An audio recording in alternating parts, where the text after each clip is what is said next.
And we are live. Welcome back, everybody, to Behind the ToolBelt episode 285. I think it could be 86. We'll get that determined throughout the episode here at some point in time. I am your host, Ty Backer. Thank you for joining us on this Wednesday edition. Stay tuned. We will be back after our short intro from our sponsors.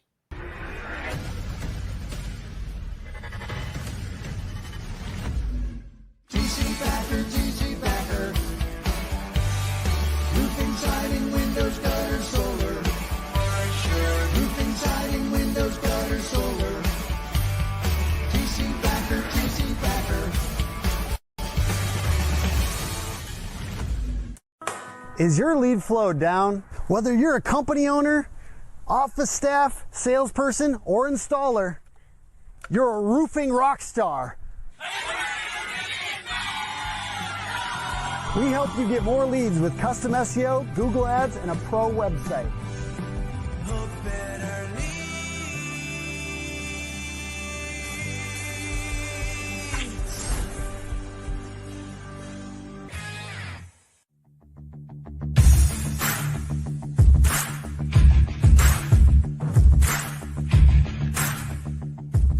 Welcome to Behind the ToolBelt, where the stories are bold, the conversations are real, and the insights come to you live, raw, and uncut. Every week, host Ty Cobb Backer sits down to bring you the stories, the struggles, the lessons learned, and the wins. No filters, no scripts, just the truth. Please welcome your host of Behind the ToolBelt, Ty Cobb Backer. Hey, welcome back, everybody. Today's guest is a beast in the sales world, especially if you're in the roofing, remodeling, and home services. He's helped over 1,000 sales reps close over 300 million bucks.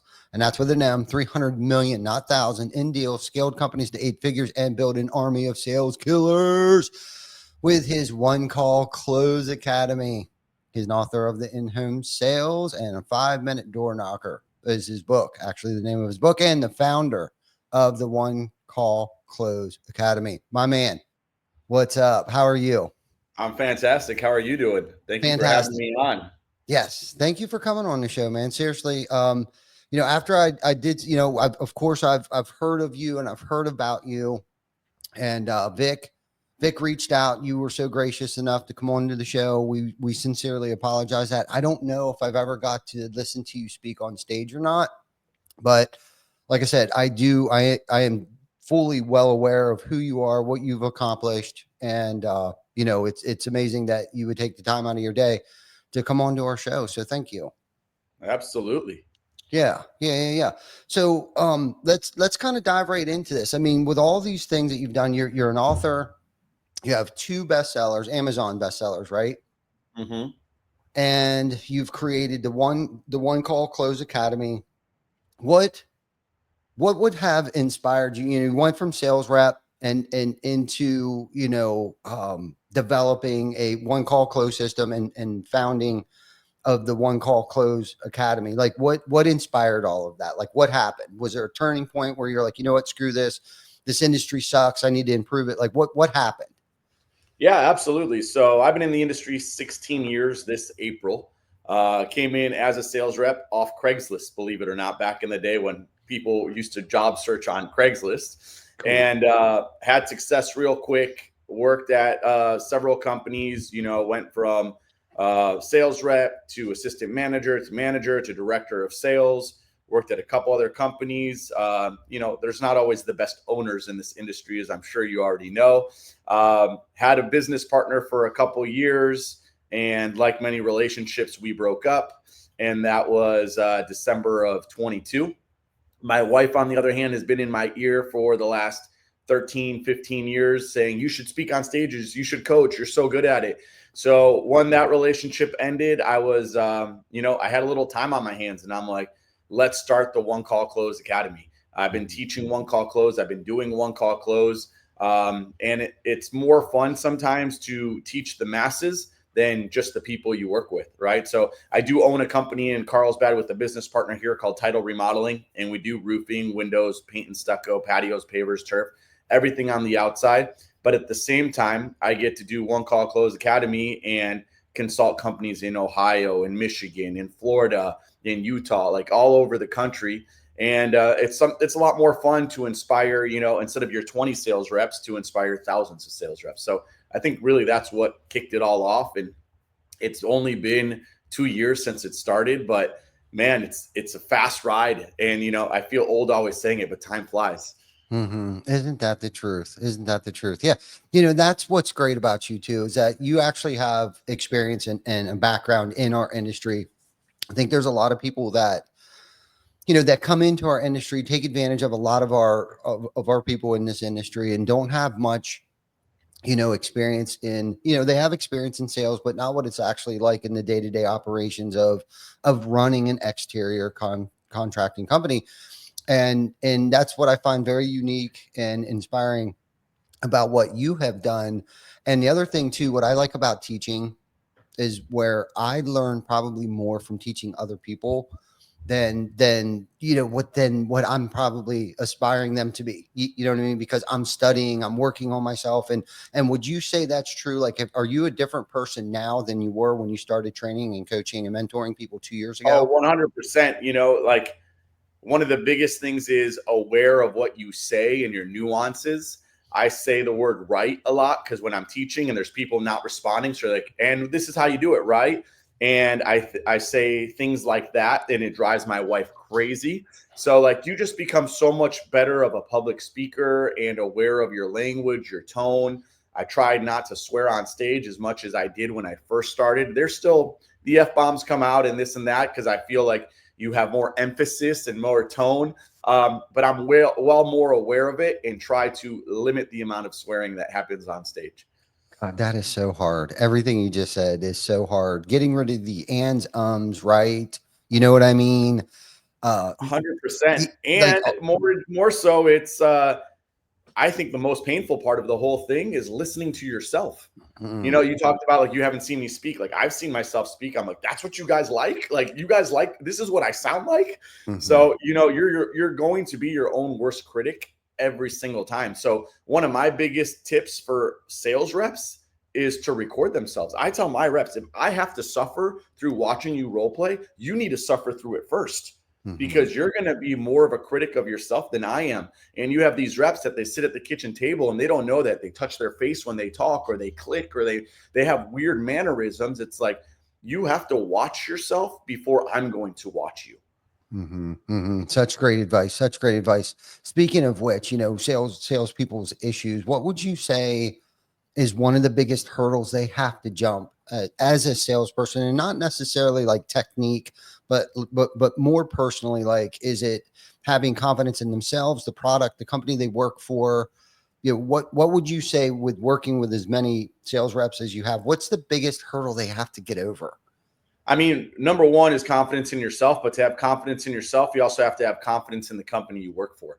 No one feels good telling people that XYZ is going to happen on the job site and then finding out it doesn't happen. So you really do need to vet the company that you're going to represent if you care at all about who you are, your last name, and what you represent.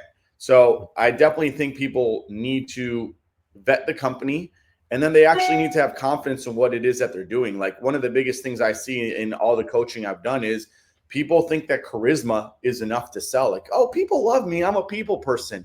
But there's a confidence that comes in knowing your steps and knowing what to do. And I think that's the biggest thing that I end up going to companies and teaching is, what's your sales process? And they're like, well, this guy does it this way, and Jimmy sells a lot because people like him, and Marty's new and he's starting to figure it out, but he needs, it's like, no, I need you guys to have a step 1, a step 2, a step 3, so that you can go from 10 sales reps to 50 sales reps, and it's replicatable. And you can actually, you have a system, because if you don't have a system, what are you doing in the sales meeting? Half the people aren't listening to you because they don't know what you're talking about. So I think companies lack systems more than anything.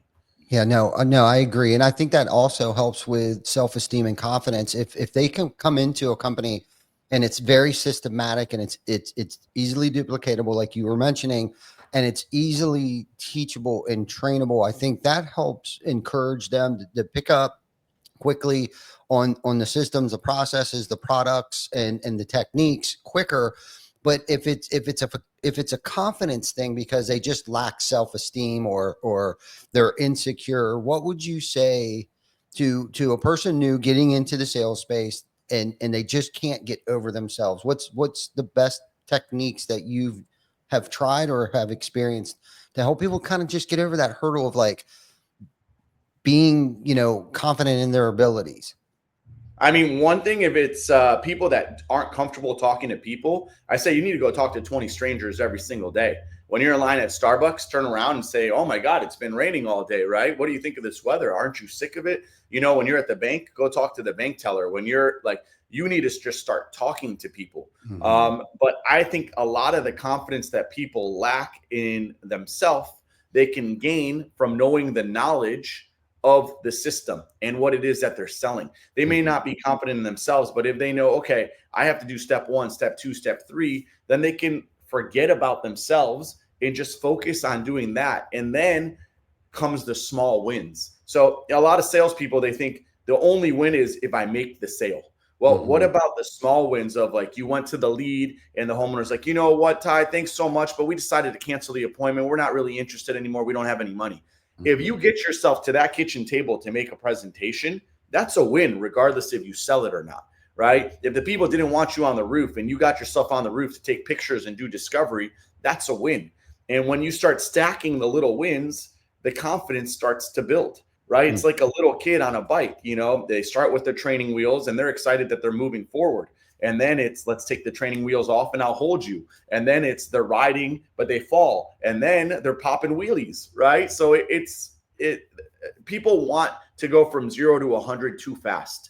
And a lot of people always focus on what's missing and never the gap. So one of the favorite books is The Gap in the Gain, right? Because everyone always, I made $100,000. How do I make $1 million? How do I make 10? When are you going to stop and celebrate the fact that you were broke and now you have $1 million? When are you going to stop and celebrate the fact that you have money in the account right now? Yes, there's always more. And I always believe in moving the needle forward, but there's got to be that small win, right? Where you give yourself credit and let the confidence build inside of you.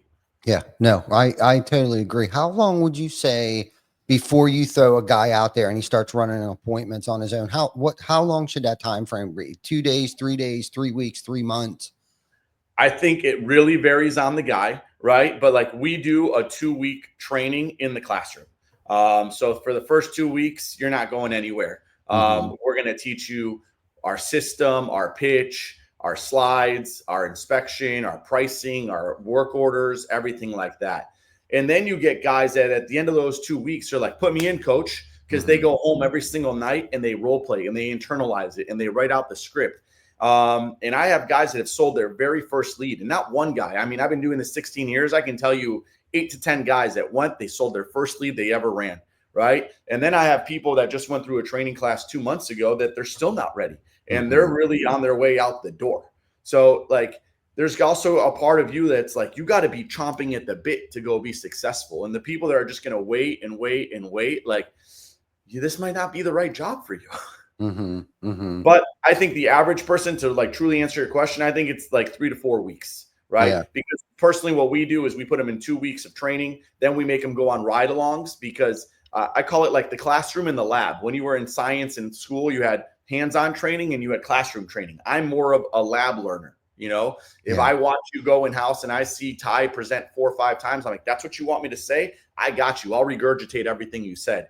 But if you want me to do it in the classroom, it's going to take me a lot longer. So we do 2 weeks of classroom. We do a couple shadowed sales. And then it's like, dude, do you know your pitch? Come pitch me in the office. We make them do a small section of the pitch to hear what they have, because you don't need to hear the whole pitch. You can see, like, are they studying? Are they not studying? How are they talking? And then we send them out to the wolves, right? And then it's always, hey, I'm not going to fire you for not selling, but what happened? Let's draw a line down the piece of paper. What are 5 things you did great? What are 5 things you need to work on? Let's work on those 5 things. And that's a constant evolution, even for reps that have been doing this for 10 years. Your weaknesses, once you focus on them, become your strengths. Your strengths become your weaknesses, and it's a never-ending circle. Yeah. Yeah. Now, with your One Call Close Academy, is that like a learning portal, or is that you actually physically going to someone's facility and coaching the teams up? So it's a little bit of everything. So I'm working on the learning portal as of right now. I've been shooting and will be done probably in the next 2-3 weeks. So you'll be able to just go on my website and there'll be videos on door knocking. There'll be videos on mindset. There'll be videos on one call close. Currently right now, it's I announce it on my website. I do a 6-session door knocking class. So it's 1 hour for 6 days. Usually it's Tuesday, Wednesday, Thursday. The following week, Tuesday, Wednesday, Thursday. And it's one to many. You sign up. We get live on Zoom and I teach 6 days of door knocking. And then I have the exact same thing for one call close. And I teach you what the steps are to the presentation, how to build your presentation. I handle a lot of questions and feedback and stuff like that. I also do live events. My first live event this year will be July 17th in San Diego. It's a 6-hour class, and that's not really on one call close. It's made more for owners and managers on how to build a one call close business that nets 6 figures every single month. So that's going to be July 17th. And then July 18th, I'm really excited. I'm just doing a networking event for 7 and 8 figure people. It's at opening day of the Del Mar racetrack, which it's kind of the equivalent of the Kentucky Derby. It's horse racing.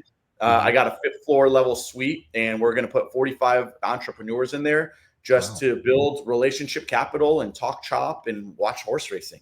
So I do, like you said, I will have an online portal. I do online training. I'm flying out to Minnesota this next week on the 17th and 18th or 18th and 19th to train a window company. So I do all kinds of training. I do one-on-one on Zoom. I fly out to companies. I like to go out to the companies because then you can't hide behind what you really have and what you don't have. Like I get to sit there and it's all exposed. Yeah, no, that's great. When you talk in terms of door knocking, is it more for storm damage or is it retail? So we are in San Diego. Even though it's cloudy, it's 70 degrees every single day and we have no weather. So we're a 100% retail shop. We do approximately $2 million a month in just retail business. Okay. So you train other companies how to knock doors for retail. Yeah. There's a lot of companies. There's a lot of people that train how to do insurance, and not to take anything away from those people, but that's an easy sale. It's like, hey, how about a free roof for $1,000 deductible? And now more than ever, I have so many insurance salespeople reaching out to me asking how to do retail because the insurance companies aren't accepting the claims anymore. The owners want to know how to do retail because the cash flow is becoming a problem because it takes so long to get paid. So yeah, I focus 100% on retail. Yeah. And that's kind of an anomaly because, and I say that because usually when in our space or our industry, a lot of door knockers, are in that insurance restoration space. Yeah. But I think it's very unique to actually knock doors for retail. And I think a lot of people don't even think of that, especially here up north. I mean, we have Anderson windows that goes around and they canvas and they do the hard sells. They're in your home for 3 hours and they kind of got a bad name for that, but it works. And why do you think what separates that from running SEOs, pay-per-click ads, billboards and stuff like that? What makes door knocking so special? Speed to lead, right? If you're going to go SEO right now, you're going to call a company, you're going to have a 1 hour Zoom call. They're going to have to build something for you for the next week. Then you're going to give them $10,000. They're going to post it online. You're like, where's my leads? They're going to tell you, oh, the algorithm has to learn. We have to figure out your keywords. Meanwhile, in all that time, I can go take door knockers out and you can be at a kitchen table tomorrow afternoon. I mean, we literally, our business is next day business. We knock today for tomorrow, and oftentimes today for today. I'll have my door knockers at 11 a.m. Hey, you guys going to be home later this afternoon, Ty? How about we swing by at 4 o'clock? And at 6:30, we have a contract, a deposit, and 3 days later, we're tearing off your roof. So I think it's the speed to lead. Also, I'll tell you the other difference between retail door knocking and storm knocking is when a storm hits, you have thousands of door knockers come in, right? So the homeowners are irritated. In one day, they've had 12 door knocks, right? And when there is no storm, these companies are starving, right? Versus we go every day, doesn't matter the day of the year. There's some competition, but the competition is much less. So, and you don't have to worry about like what to do if there's no storm. And that's also why people call me is they're like, we haven't had a storm. How are we going to generate business? We need to survive. I'm like, dude, go retail door knock. Yeah, no, I agree with you. Instead of sitting around with your thumb up your butt waiting for the phone to ring, like you need to actually go out and get it. And a lot of times when you show up at these people's houses, they know they need to call somebody, but they just haven't had the time. They haven't worked up the courage or whatever. So realistically, you're showing up as, I guess, for lack of better terms, the hero. Like, yeah, I'm here. Let's do it now. So when you train somebody, like, are you sending out like a canvasser to set the appointment? Yep. And then we do. So we do a setter closer model. So like at Title here, we have 22 door knockers. They go out every single day. They set up leads for tomorrow. I have 17 closers. They get assigned the appointments that the knockers create. Okay, cool. Let's dive into the Title remodeling case here. Tell us about how you were able to scale it from 0 to $20 million in such a short period of time, like 17, 18 months. Like, how do you do that? That almost sounds absolutely. like, I mean, madness. one, it comes with 16 years of experience. So we already know what we're doing, right? It's just a new company. And it really, I think some of the biggest things that separate us is the culture, and culture is a word that everyone throws out there, but I'll tell you, the culture was intentional before the company started. A lot of companies start and then they look around, they're like, so what is our culture? And they'll just figure it out from what's there versus we reversed engineered it. And we said, myself, Tyler, my business partner, we like to surf. He likes to scuba dive. We're environmentally friendly. We're active people. He's just turned 35. I'm a little older, right? But we wanted a young crew. So like, I really recommend to people, and I learned this from William Lamb, who's he practices NLP, neuro-linguistic programming. It's like write 50 traits down of your ideal candidate, of your ideal salespeople, right? And not the bullshit of he works hard and he's motivated. No, they like to work out. They like tennis. They like scuba diving. They like to give back. They like team atmosphere. They're competitive. There's never enough money for them. Stuff like that. And then you start building avatars of who these people are. And I'll tell you, we have people from our Indeed ads, because it talks about our culture so much, that they show up to the door. They're like, hey, I really want to work here. We're like, why didn't you send your resume? And they're like, because I really wanted you to meet me and I really want to work here. Right. And then we have a gorgeous office with roll-up garage doors and polished concrete floors. And we have a whole turf wall. And people come in here and they're like, what is this place? Like, it does not look like a construction company. So I think that helps attract a lot of talent. People come in for interview and they automatically want to work here. We have the music going at all times. There's some dogs in the office. Like, it's just a really friendly place to be. And then on top of that, we add the swag to it, right? We have an amazing swag shop that Tyler created. Every time you get a sale at our company, you get $5 to the swag shop. And at the end of the month, we give you a gift card, and we have golf jackets, and we have hoodies, and we have shoes and wallets and shot glasses. And I mean, every day we're adding to the swag shop. And people are like, why does that matter? Well, because these guys are so proud of working here that when they're out at Saturday night, they're still wearing Title gear. When they're out at the beach, they're wearing Title gear. So we also do things like beach cleanups.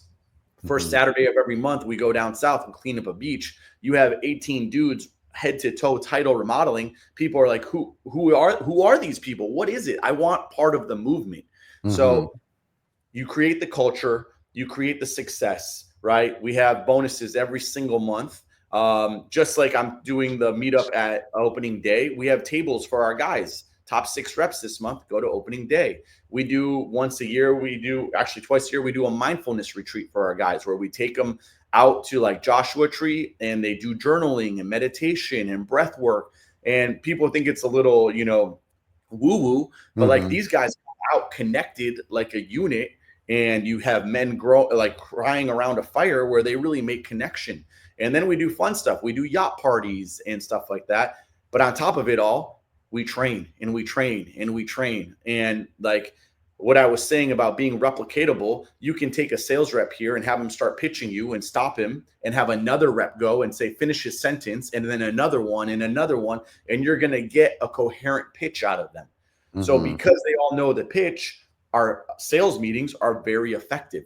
And then we do what's called power results. We look at our results and we train based on results. We don't just train, hey, what do you feel like training on today? It's like, well, we had a lot of no demos this week. Well, let's train on mindset and let's train on how to get in the house. Well, we had a lot of pitch misses, and the main objection this week was need to think about it. So what does need to think about it? They didn't trust you, you didn't kill the competition, you didn't create enough need and urgency, or you just didn't close it with the negotiation tactics that we teach. So let's focus on those things.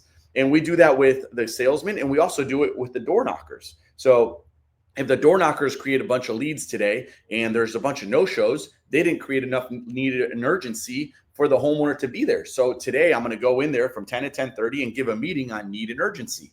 Or if they had a bunch of one legs, meaning the homeowner was, the wife was home, but the husband wasn't, we're going to teach them on how to make sure both homeowners are there. Because we are one call close, we want to go one time. So we need to make sure both homeowners are there so we can do our presentation and walk out with the sale.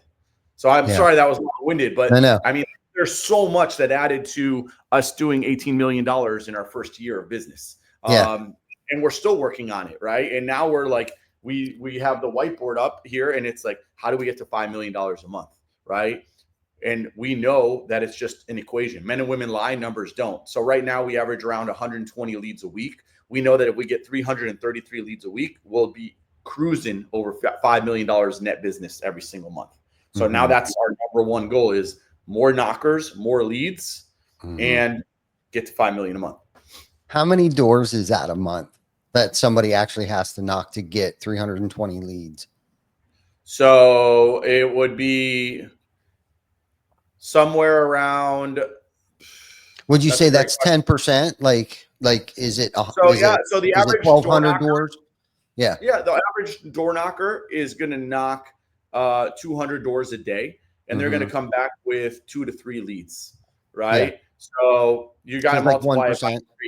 Yeah. So if we wanted, if that's 1,300 leads a month that we want, so we need to knock closer to 3,600 doors to get the 1,300. Right on, right on. And that was just a random question. I was sitting there thinking about it because I kind of know that from just our experience too. I've been doing this a long time myself, but I love the topic on culture and getting the team engaged and swag. I mean, we are a huge swag company. Every event that we host, we have plenty of swag there, and we get involved with our community on a lot of different levels. Fundraising, we create our own events, we help other companies with their events, we win awards for our charitable events. Not that we set out to do that, and I was kind of the company that didn't reverse engineer. It was kind of like, I don't know, 3, 4, 5 years into it, was kind of like, all right, well, what culture are we? Yeah, you know what I mean. But I envy you in terms of being able to set out and know what your goal was and vetting those people. So my question, going back to, how, like, walk us through, like, how do you find these people? And then what is your vetting process to make sure that you're bringing the right people on the team to not ruin the culture? Yeah. And I'll tell you real quick before that, why the culture is so important that you have a congruent team is because of things like bonuses, right? If you have a bunch of 18-year-olds and a bunch of 60-year-olds, and you say the bonus this month is to go to a concert, like I don't know, they all go to a concert. Like the 18-year-olds want to go to the concert, the 60-year-old doesn't want to do that. So it doesn't align for him. So if you have all this group and they like the same stuff, then the bonuses and everything works for them as well, right? But we do Indeed. That's where most of our people come from right now. And we spend a lot of time writing those ads, because if you go on Indeed right now, every single company's ad looks identical. The only thing that's different is the company name. So ours talks a lot more about the culture. And, my business partner is a guru on ChatGPT, and he writes prompts. And we talk about the pain points that the people we're looking for would have: not belonging to a company, not making enough money, not finding success quickly. And then we put the 50 traits that we want to find, and then we write ads that way.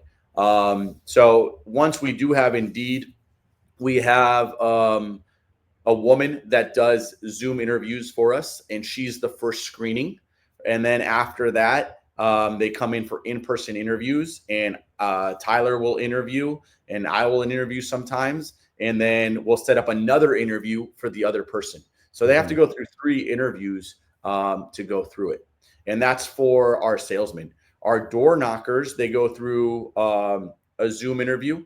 They do an in-person interview, and then we actually make them go to work for a day.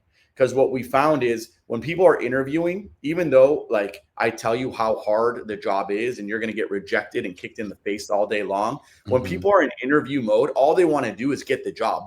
They don't even know what they're saying yes to. They're like, yes, yes. And then you put them through 2 days of training, paid training, right? Because we're in California, it's W-2. I can't 1099 them. Then they go out to a day in the field. They're like, holy shit, this is hard. I quit. So now we reverse engineer, we flip the script. We're like, go see how hard it is. If you still want to do it, then we're going to train you.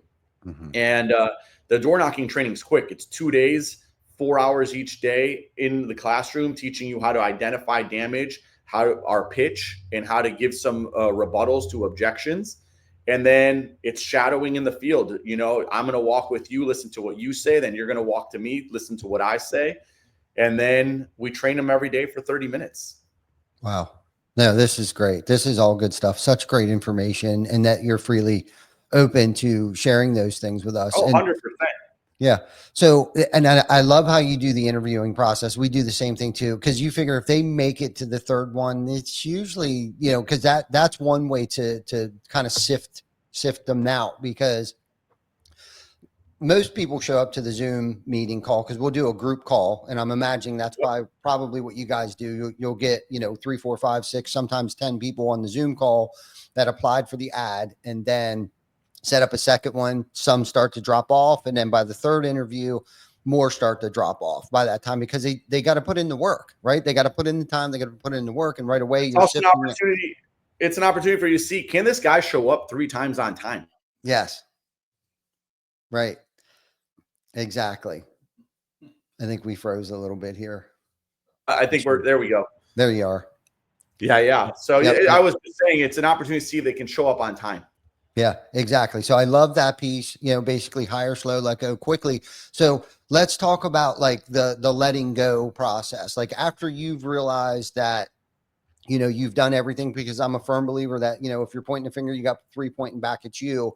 And our team knows, like, we need to pour into this person, because some people, like you said, might take 2 weeks. Some people might take 4 weeks. It doesn't mean they're going to be a bad salesperson, but if they're not meeting us halfway, you know, how do you determine, like, if they're not meeting us halfway, they're not going to cut it? How do you determine that? And then what's your process of letting them go? So everybody knows after 3 months on the team, if you don't hit 50K in sales, you're fired.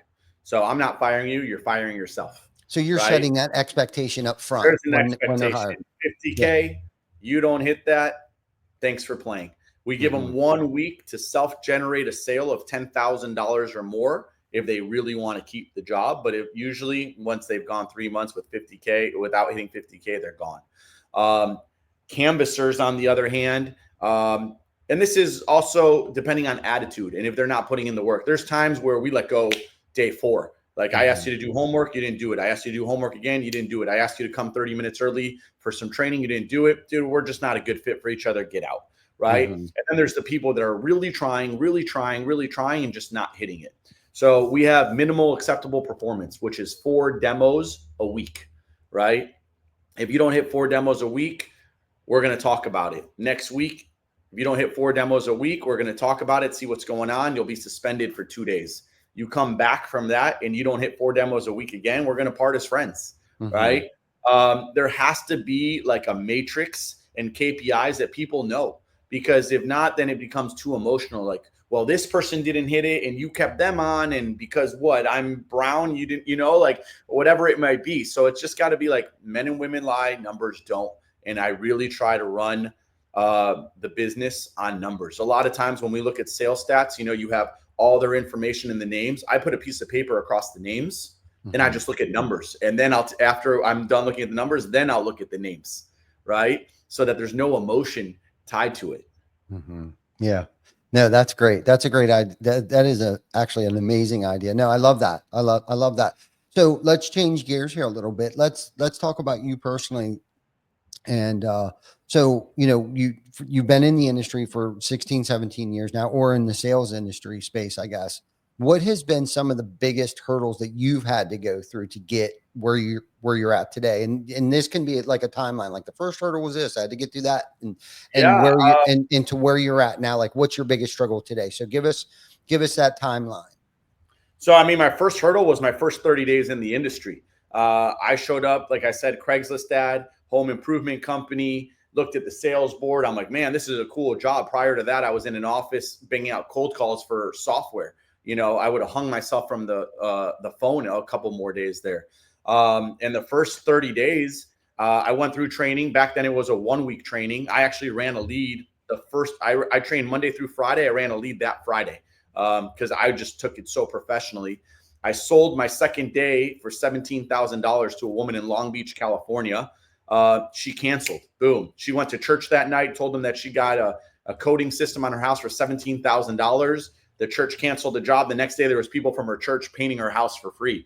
And then it took me a month to sell again. And that was a really long month because I always say salesmen without sales are just men, right? And when you're doing a sales job, you need to be selling. And it was Tracy, my wife. We've been together 16 years. She was with me at the time. She just got keep going. I'm like, I'm going to quit. She's like, keep going. I'm going to quit. Keep going. And it was like, I would believe the homeowners, it made sense. Like the homeowners would tell you, we're not really in the market right now. You just knocked on my door yesterday. I'm like, that makes sense. No sale. Or we need to think about it, or we need to get other bids. And then day 30, it just clicked and I sold. And then I sold day 31 and day 32 and day 34 and day 36. And then it was off to the races.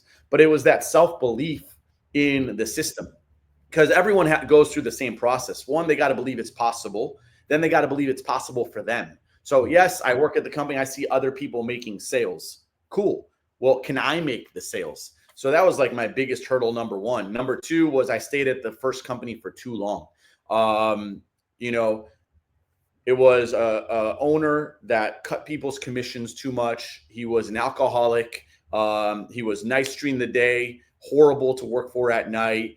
And I just believed that this was the only place that it happens. I was so narrow-minded. So it took me 3 years to leave. And then I'm like, oh my God, there's 100 home improvement companies that do what we do. Right. And then my next biggest hurdle was having a toxic business partner. He was a lot wealthier than I was. And, everything was in my name. I was the worker bee and he was just the owner, even though we were both owners. And I stayed in that toxic relationship for too long. And now my biggest hurdle is really just, I know what needs to get done and getting it done faster, right? I know what we need to do to get to $5 million a month. And it's just, things don't happen as fast as you want. And I think that happens for all business owners. And that's why a lot of people fail, for a lack of patience and persistence, right? One Call Close Academy. I have a Facebook group called One Call Close Academy. It only has 1,200, 1,300 followers. And it's exhausting to post every day and not get the likes and not get, because we're in a social media world where these kids have 1 million followers. It's like, why doesn't One Call Close Academy have 1 million followers? But I talk to people like yourself and other people that are doing it, and just keep going. And one day it'll pay off. I'll tell you, the first 100 took a lot longer than the first 1,000, and it's just now going to be compound effect. And getting on your first podcast, a year and a half ago was my first podcast. And then this is my third one this month. Right. Awesome. The persistence is something that I think people have a hard time with everything. It's why I don't have a 6-pack. I go to the gym for a day. I look in the mirror. I don't see any results. I'm like, gym doesn't fucking work. Everyone's lying. You got to go for months. You got to watch what you eat. Like, there's so much that goes with it. And that's why I think another thing that attributes to our success is we just don't train sales. We train a lot of mindset. We make our reps journal, right? That's why, like, my new book, the 5-Minute Journal, it's like 300 some pages, but the book is only 68 pages and the rest of it's all journal. It's all journal for door knockers. It's got a daily journal, a weekly journal, a monthly journal. Wow. Because I don't think adult men and women spend enough time writing down their ideas, and a goal or a thought that's not written down is a fleeting moment. And if you're really going to commit to something, you got to write it down. And that's also why a lot of people fail, is they don't have a strong enough why, or they think, oh, why? Because I want a Bentley, but you didn't write it down. So you didn't really commit to it. So you're not really working every day, especially on the days you don't feel like doing it, because everyone's got the days they don't feel like doing it. But if your why is strong enough, you're going to get up and do it even the time you don't want to do it. Mm-hmm.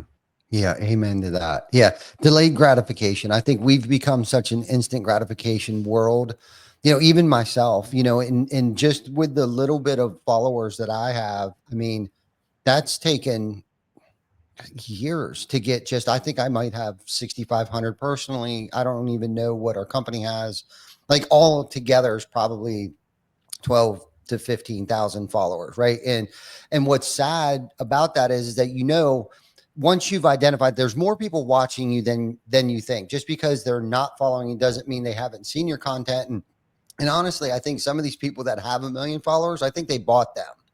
100%. You know what I mean? Yeah. There are people that just don't even relate to the space. And that's what other people tell me. It's like, I'd rather have 1,500 followers that actually follow me and do what I like and get advice from me than 1 million. And, half of them are in Asia that aren't even real. Like, I will actually want to have influence on the people. I mean, testament to you, you're on episode 285, right? Every single week. You told me you haven't missed a single week. That's exhausting. There's times when you're probably, man, should we keep doing it? Should we not keep doing it? But here you are, 285, and in 100 episodes, you'll be at 385. Yeah, it is exhausting. You're right. And it's just, you got to stay consistent with it. And it's gotten easier over time. And like you said, it's been so beneficial because I'm getting better. I'm getting better at speaking. I'm creating and galvanizing relationships with people that have come on that I've never met before, but because of social commerce, right? I've got to meet you, and like you were talking about earlier, I think, how did you say it? Like, I always, your network is your net worth, right? And you called it something else. Relationship capital, right?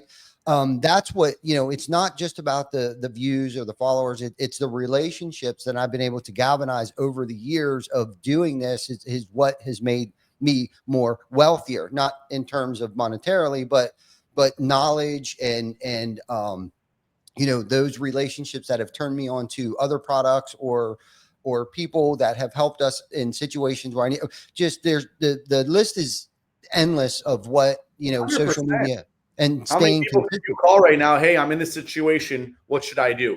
And people that have done it and are successful, like there's so much to do it. And that's also another reason why Title has grown so fast, because I've been doing it for so long. I already knew the suppliers. People already knew who I was. It was easy versus if you're brand new, how long does it take you to open an account at ABC? I did it in a day. Stuff like that changes too. For sure, because of your relationships, your past relationships with people. Sure. Totally. No, I 100% agree with you. Now, what would you say? Because having a book, called One Call Close. What do you think the biggest misconception of that? Because somebody might look at that and hear that and say, "Oh, God, that's grimy." But like, what's the biggest misconception of that? Just that people are grimy, right?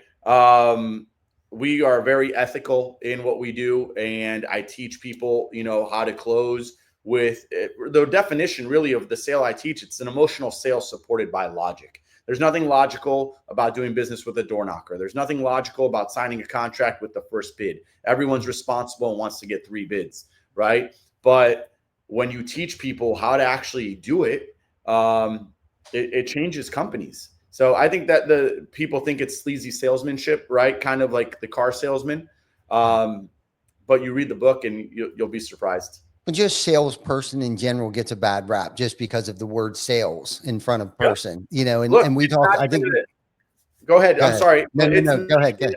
It's not even a word used today. And I wrote about it in the book. Back in the day, our grandparents, they were salesmen. They wore suits and Cadillacs, and it was a thing of pride. And you go on Indeed today, and companies are looking for business development reps. And you buy your Apple computer from a genius, not a salesman. They're called genius. And you go to Lululemon, and they're called facilitators or educators or something like that. right? Mhm. Every single job that is a sales position, they don't even use the word sales position anymore because it's so frowned upon. For sure. For sure. No, I agree. We talked about that last week, and and I should have looked it up between last week and this week, but like the word sales itself, I don't know if it's old English or old Spanish. I believe it actually means help. To help someone, not to necessarily sell something to somebody. And I think the world has become so uneducated, even though we're in the most educated world, that is, the knowledge is so readily available to us. I think we've become so narrow-minded and have been burnt so many times by used car salespeople For that sure. people are afraid to use the word sales. But when you can, and this is the thing that I think you've mastered the most, and I don't think you can find this in any book. You get books on sales, you get books on business, you get books on leadership, but nobody talks about velocity. Yeah, Okay. And what can keep a business sustainable is the velocity in which it moves. Okay. And with that reoccurring revenue, because it's like, and I think that's where a lot of business owners get hemmed up. And you do a lot. So do we. We do roofing, siding, windows, gutters, solar, right? And we still do landscaping. Now we kind of morphed it all into one business. And I even contemplated times like, decks and pulling permits and doing all these things, man. Like there's no velocity to it unless you're doing some form of volume with it. You know what I mean? sure. Where you're selling 12 decks a week and you got that monetary volume clicking. But I love how you've mastered, velocity, which to me, one call close sounds like music to my ears as a business owner, as the entrepreneur Absolutely. within the business, right?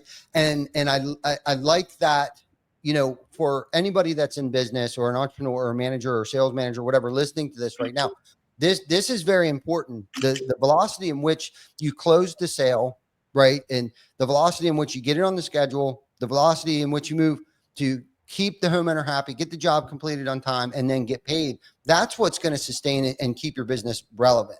And pay your rep. Don't Yeah. forget the And rep. yes. Right? Like Yes. that's so important for these guys too. And that's what keeps them going too. And the other thing, like you said, you do a bunch of products. I do a bunch of products. Like the average homeowner buys 2.5 products from us, right? I teach our guys to only sell one product at a time because you don't want to overwhelm the homeowner. It's easier to make a buying decision at 25K than 60K. There's less buyer's remorse. But 3 days later, once we start tearing off your roof, like, believe me, we're going back to sell you insulation. We're going back to sell you gutters. We're going back to sell you paint for the fascia boards we just replaced. So anyone listening that's not doing complementary projects or products, like if you're selling roofing and you're not doing attic insulation and gutters, you're leaving money on the table, right? Wow. If you're selling paint and you're not doing the patio cover, like instead of painting the patio cover, sell them a replacement patio cover. Right?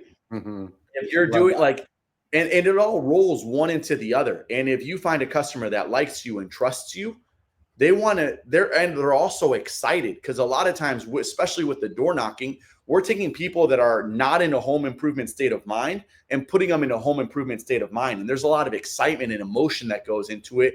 And one project rolls into the next. When you buy a new car, you tint the windows and you add sound. When the car's old, you don't do anything to it. You think about getting rid of it. So it's like, how quickly can you capitalize on this emotion? And I tell people, you need to go capitalize on the emotion, and we call it reload more projects before the bill comes. Because once the bill comes, the emotion's gone. Now it's this bill, right? So we sell a lot of projects in a week, 2 weeks to the homeowner. And it comes down to making sure your salesmen are going and visiting their customer. How often does the guy that signed the contract go visit their job? Never. They're on to the next one. But you got to build that relationship. And then we teach our salesmen how to knock on the neighbors' doors and make sure the neighbors want to keep up with the Joneses, right? And then it just builds and builds and builds. And we pay them more money. We pay 20% of profit share to our sales reps for leads that we give them. If they generate the lead themselves, we pay them 35%. We almost double their commission to incentivize them to knock doors and ask for referrals on their free time. Wow. That's amazing. That whole process that you just described is amazing. I mean, I wouldn't even know how you would measure, I'm thinking of LTV, lifetime value and reoccurring clients, because that's one of our biggest, I call it a three-legged stool. We have a couple three-legged stools, but one of them is repeat customer referrals and what's the other one? Review. We ask for reviews and stuff like that. So 100%. yeah. So I don't know if I've ever thought about sending the guys back out during the project and, bringing things to the homeowner's attention, like, hey, while we're here, we can do this and do that. I mean, I think, and Ty, call me like I naive. did you a disservice. I'm so sorry. I was so focused on your roof Yeah. that I didn't notice the peeling, chipping, and cracking on your siding. I didn't notice this. Like, I'm so sorry. Let me go inside and show you something. And then you walk out with a sale. And then the other one is take that homeowner. And do you know the neighbor? Awesome. Ty, can you do me a favor? Will you just introduce me to the neighbor? Now you're not even cold and door knocking anymore. You're having John go take you to Dave's house. All he has to say is, hey, Dave, this is Shai. He's the guy that's doing our roof. Hey, Dave, how you doing? I'll take it from there. Who came first, you or John? Oh, we've been here before then. How old's your roof? I'm going to be here all week. How about I just hop up there, give you a free inspection, no obligation. Next thing you know, there's your sale. And then you're selling him insulation and then gutters. And by the way, who do you know? Because we also give our customers $500 referral credits, right?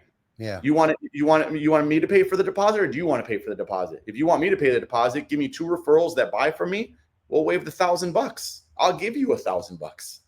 Awesome. So it's all these little things that we teach our reps that keep the momentum going.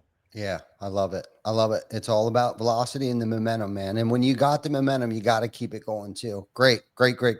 So before we get off here, let's dip into a little bit on the personal side here. What keeps you motivated both professionally and personally? So I have huge goals, right? I have an incredible wife, love of my life. I have 3 beautiful daughters. And I just want to give them a life that, we all dream of. We travel a ton. So we love to travel. That's big for us. We're about to build our house. We've been in the city for over 3 years to build our house. The girls, like, what my girls think is normal and what I grew up with was normal. Eating out 5 nights a week is normal to these girls. To me, eating out was a special occasion, right? Going to New York for Thanksgiving, going to Mexico, going to Tulum, going, to Italy, going here, going there. Like, to them, they really treasure it and they remember this, and the culture they're getting is amazing. My parents traveled with us a lot. And one of the things that Tracy, my wife, and I said when we had kids is we're never going to let our kids stop us from traveling. We're just going to travel with our kids. Amen. Right? So, and I really like nice things too. I like nice cars, and I want a yacht, and we want houses, and my wife wants to do a month in Spain and a month in Italy. And, I want to be able to give them all these things. And then the other thing that keeps me going is the reward I get from watching my reps. Tyler, my business partner at Title, used to be a manager for me. He was a sales rep for me first. Then he was a manager for me. And then we did this together. He bought his first house because of what we did together. I have sales reps that bought their first house together. I have sales reps that move out of living with their parents to renting their houses. I have multiple reps right now that are getting pre-approved to buy their first home.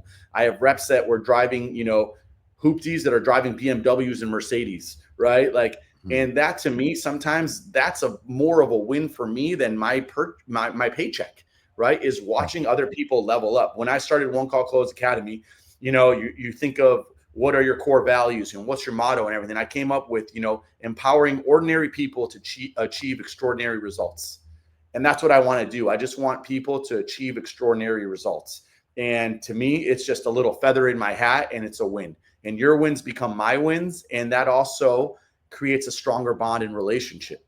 I have people that have worked for me that have their own companies now. And yeah, they compete with me, but I don't look at it as competition, because I think there's enough sunshine for everyone. And every now and then you get these text messages like, thank you so much. I wouldn't be where I'm at without you.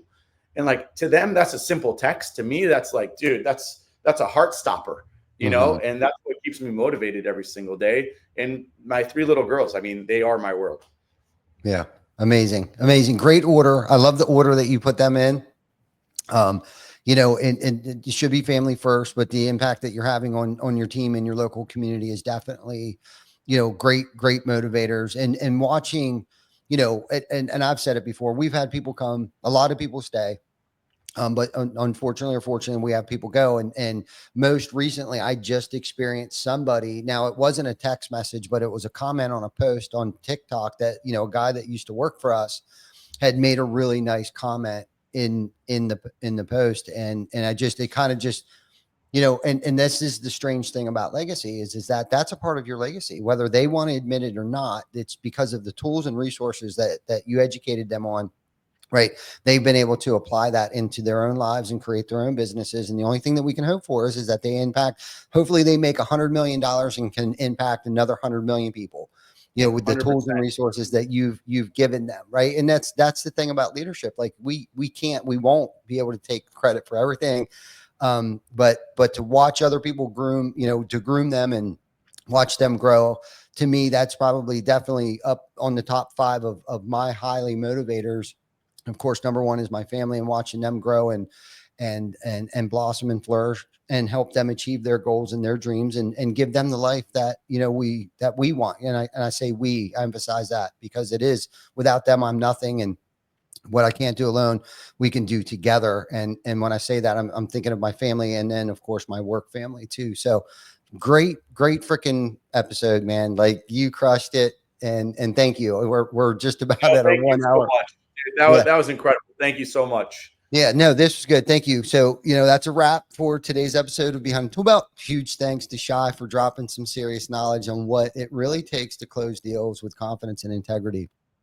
If you're in the field, in the home, or just looking to level up your sales game, make sure you check out the One Call Close Academy. Grab his books, follow him on social. This guy's the real deal. If you guys got value from today's episode, do us a favor. Like, share, subscribe, whatever. To anybody that you feel might get something out of this, leave us a review. Until next time, keep grinding, keep building, and we'll catch you on the next episode.